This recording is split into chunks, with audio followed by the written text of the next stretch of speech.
പ്രായപൂർത്തിയാകാത്ത 3 പെൺകുട്ടികളെ ക്രൂരമായി പൊള്ളിച്ച് പരിക്കേൽപ്പിച്ച സംഭവത്തിൽ പിതാവിനെയും രണ്ടാനമ്മയെയും പോലീസ് അറസ്റ്റ് ചെയ്തു.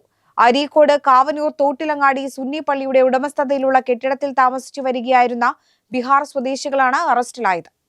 രാജേഷ് ശർമ്മയുടെ ആദ്യ വിവാഹത്തിൽ ജനിച്ച 11, 6, 5 വയസ്സുള്ള 3 പെൺകുട്ടികളെയാണ് ചട്ടുകം ചൂടാക്കി കാലിലും തുടയിലും പൊള്ളിച്ച് ക്രൂരമായി പരിക്കേൽപ്പിച്ചതായി പരാതിയിൽ പറയുന്നത്. കുട്ടികളെ നിരന്തരം ഉപദ്രവിക്കുകയും പട്ടിണിക്കിട്ടതായും ആരോപണമുണ്ട്. അടുപ്പിൽ നിന്ന് കത്തി ചൂടാക്കി ശരീരത്തിൽ വെച്ച് പൊള്ളിച്ചതായും പോലീസ് പറയുന്നു. സംഭവവുമായി ബന്ധപ്പെട്ട പ്രദേശവാസിയായ മുജീബ് റഹ്മാൻ നൽകിയ മൊഴിയുടെ അടിസ്ഥാനത്തിൽ ഭാരതീയ ന്യായ സംഹിതയിലെ വിവിധ വകുപ്പുകൾ പ്രകാരവും ജുവൈനൽ ജസ്റ്റിസ് ആക്ട് പ്രകാരവുമായി കുട്ടികളുടെ രക്ഷിതാക്കൾക്കെതിരെ കേസെടുത്തു. ഇക്കഴിഞ്ഞ 24-ാം തീയതിയായിരുന്നു സംഭവം. ഇതര സംസ്ഥാന തൊഴിലാളികളായ പ്രതികളെ അറസ്റ്റ് ചെയ്ത ശേഷം മഞ്ചേരി കോടതിയിൽ ഹാജരാക്കി റിമാൻഡ് ചെയ്തു.